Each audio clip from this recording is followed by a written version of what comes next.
We have the story from NBC News. Peaky Blinders and Cillian Murphy denounce homophobic video shared by DeSantis campaign. The video uses footage from various films, shows, and media outlets to depict the Florida governor taking extreme anti-LGBTQ positions.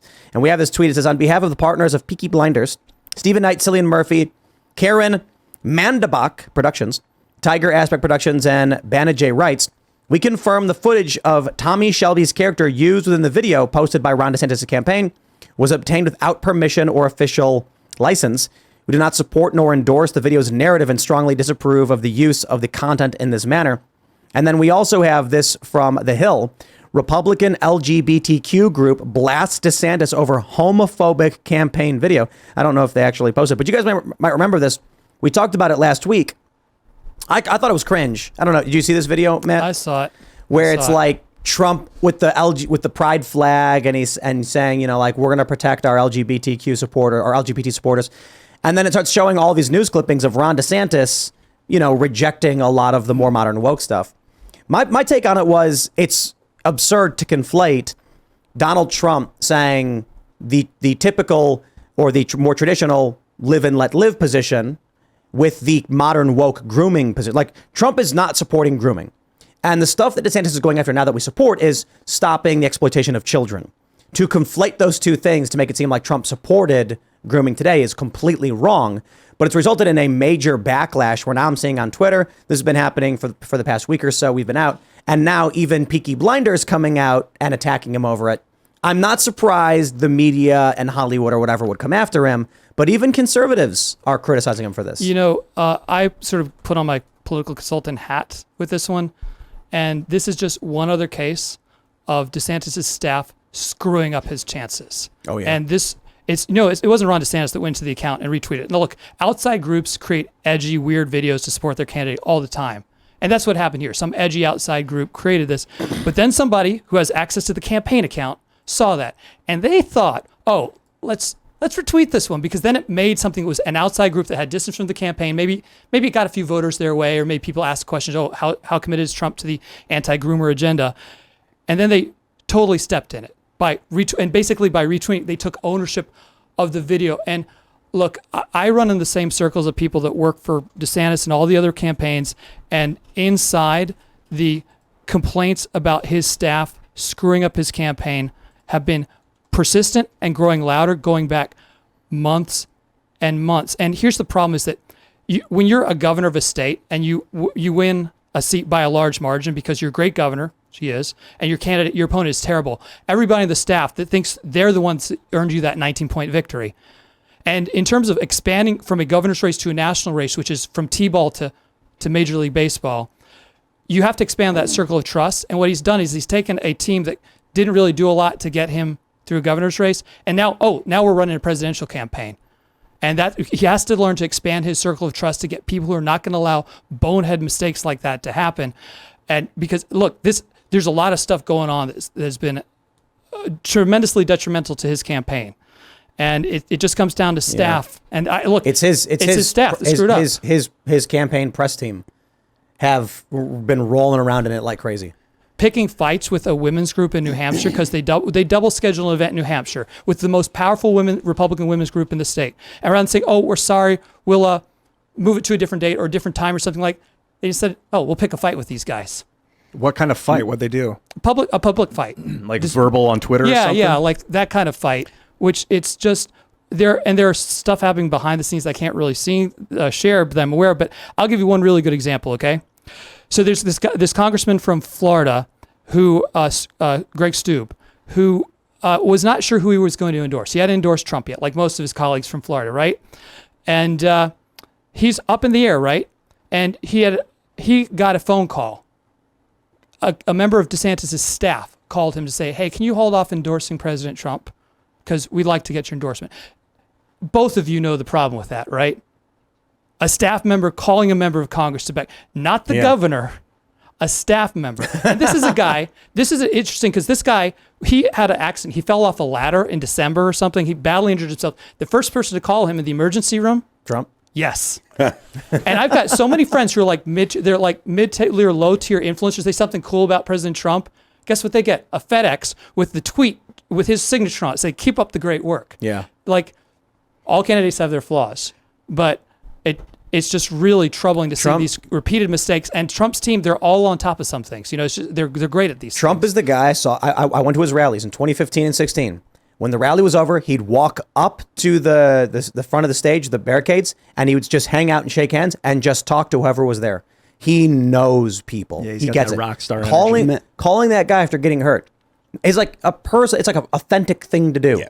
DeSantis has been plastic the whole time. He's surrounded. His press people are miserably bad. And I want to show you this real quick. So put a pin in that thought, Phil. Yeah. Predict It now has Ron at 24 cents. Oh. He was actually rivaling Trump, and at some point, if he was above Trump, now he's gone. It's just gone. Matt, do you think that, because as far as I can tell, the strategy that DeSantis has is to attack Trump from the right. Do you think that that's a winning strategy? I'm not sure that is his strategy. I think it's been different things at different times, which is part of the problem. Look, it was going to be an uphill battle to begin with, and I think that was a little bit unexpected was that the indictments would actually, and first I could see this, I'm sure everyone at this table could see this, but the indictments were actually very helpful to consolidating the base to Trump, and they did something else, is they sucked all the oxygen out of the air for all the other candidates. Right. Yeah. Plus, with the fact that you've got all these other candidates coming in, if it was a mano, it might be a different story. Because I think what DeSantis' value proposition is that I'm just as conservative, if not more conservative, but I can actually deliver on what I say because they'll point out to things that Trump couldn't quite get done. Do you feel like because I feel like Trump's strength wasn't in that he was particularly conservative. His strength was that he would take the fight to the left. So Trump didn't have to be like, he was friendly to LGBT issues and stuff like that. And he didn't really come from the conservative, especially the religious conservative. I mean, everybody remembers the whole, the Bible's my favorite book of the Bible, that exchange. So I don't feel like he was ever particularly far to the right. Did you feel like he was? I think that there are issues where he was to the right of the party. On immigration, he was by far the most right-wing candidate in 2016 because right before he went down that escalator, he had read Ann Coulter's book on immigration, and that fired him up, and that really put him on the map. And but I think what he has over the other candidates is that he's a known quantity. A lot of people think he was that the election in 2020 was rigged, or I can say it now. I guess a lot of people think it was stolen or rigged, and you could always say that, but you just couldn't play Trump saying it. Oh yeah. But he is authentic, and he's got a level of authenticity that is like when you read his tweets when he was on Twitter, and now his tweets are still on Twitter because they'll just take truth and repost it on Twitter. You read that, and he wrote it, and nobody got in his way. It wasn't focus group or anything like that. Whereas some of these other candidates, I think they just struggle a little bit with the authenticity. It's kind of crazy watching DeSantis is crashing and burning. And it really is his press team because he has done great work. This video, I pulled it up. Here's the video from DeSantis' War Room. To wrap up Pride Month, let's hear from the politician who did more than any other Republican to celebrate it. And they insult Trump for what actually was good. I know a lot of people are not happy with the pride flag and the current woke stuff, but we've had this conversation for years. 9 million Obama voters switched to the Republican Party. And one of the big issues was Donald Trump was very much like, these are our Americans. We're going to support them. This battle is over. There is a big difference between being like, hey, we have no issue with you if you're gay, and there are people grooming children and putting these weird books in schools. DeSantis is fighting against those weird books. He's fighting against the grooming stuff. Really, really great work. Donald Trump was not in support of those things back then. They're completely different issues. They're conflating them. DeSantis goes from, on paper, you have this amazing track record in Florida to a press team that is making him look ridiculous. I mean, this video, I said it was cringe. People were like, I really like it. Here, let me play a little bit of it for you guys. I will do everything in my power to protect our LGBTQ citizens. If Caitlyn Jenner were to walk into Trump Tower and want to use the bathroom, you would be fine with her using any bathroom she chooses. That is correct. In the future, can transgender women compete in Miss Universe? Yes. Make America great again.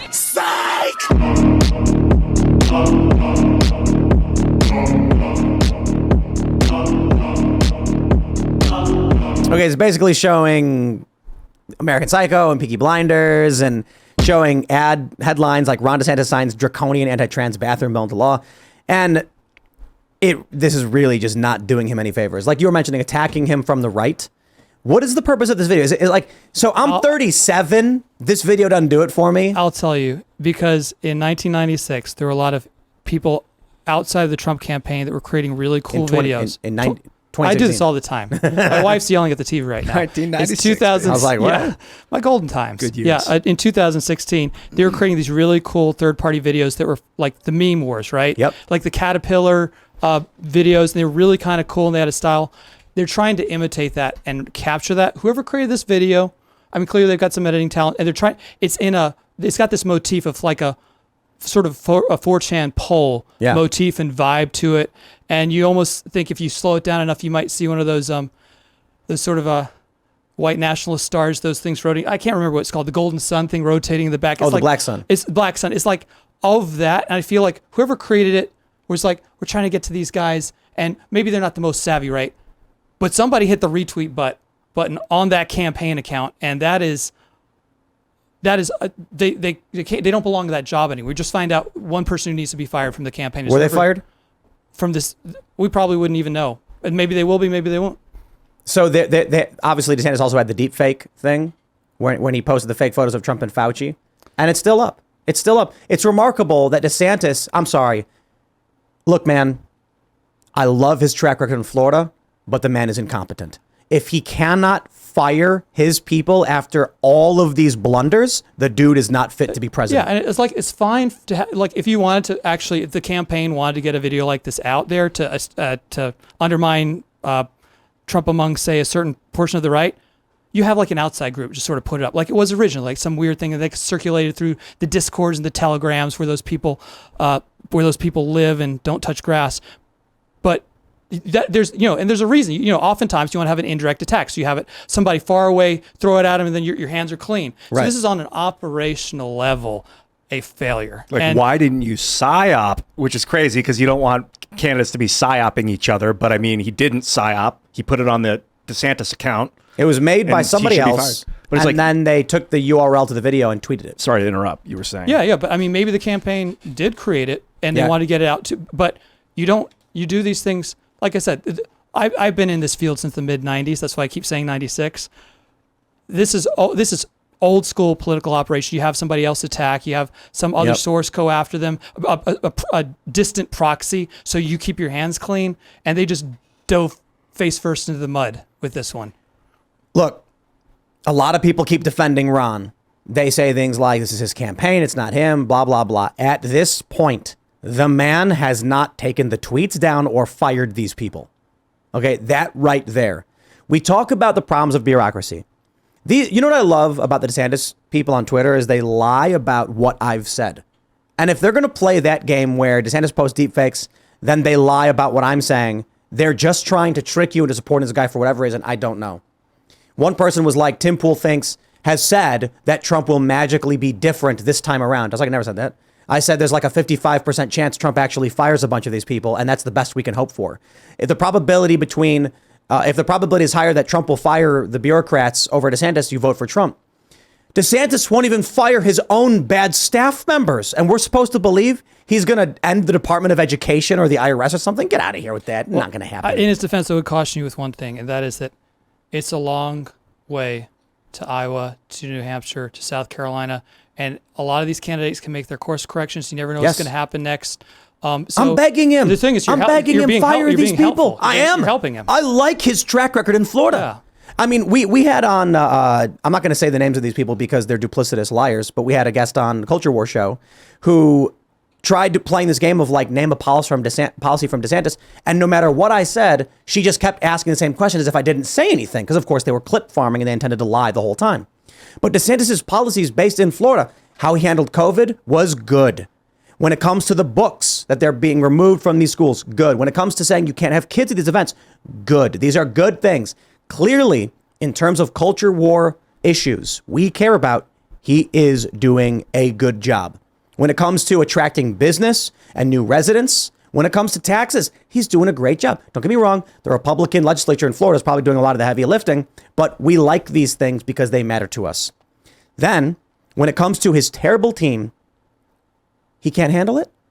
I am begging the DeSantis campaign to fire these people so that I can come out tomorrow and say, I'm on Team DeSantis. Before not going to happen unless he does. And the thing is too, I've been all over the country. I've met with a lot of people who we need to win over, and a lot of them, they would be more happy to vote for DeSantis than for Trump at this point in time. They would be they're for some reason they just don't get along with Trump.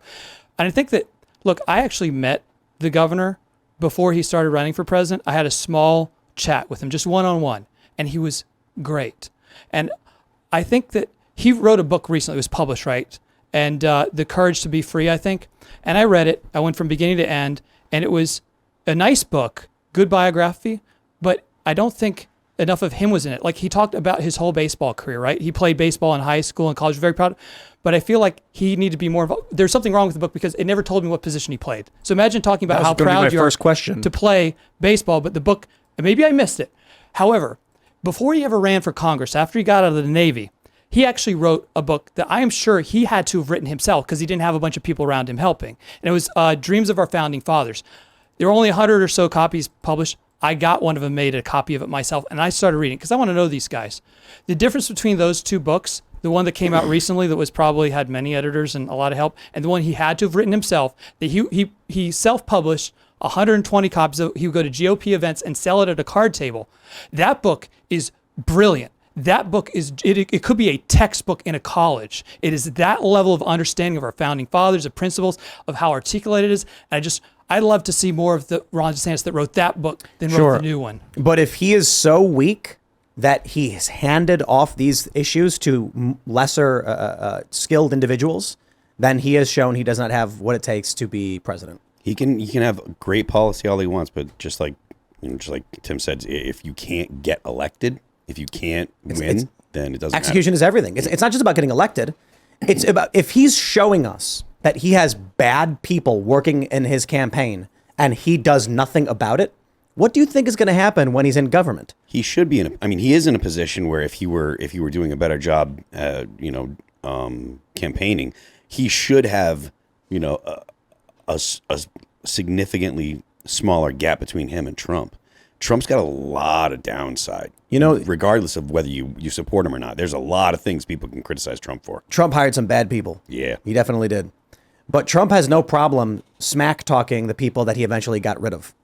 DeSantis is just doing nothing and saying nothing. Trump will pure smack talk weakness. to people that still work for him. That's right. You know what? Yeah. What would be the real sign to everybody that he's going to make a course correction? If he calls you and says, "I want to come on your show," because when you're in the position he is right now, you need to be here. You need to be talking to this audience. You need to be engaging, and that's up to the people who watch this show, right? I'm just some dude who complains about things on the internet. It's like, we've had people say like, Tim, you should get Trump on, you should get this person on. And I'm like, dude, none of these people owe me anything. If they want to come on the show, I'd love to have him. If Ron wanted to come on the show, we'd love to have him. We wanted to have him before. And I think a conversation like this, but it would greatly benefit him. But here's the point. I think what we're seeing is that he is incapable of a long form, free flowing conversation in this way.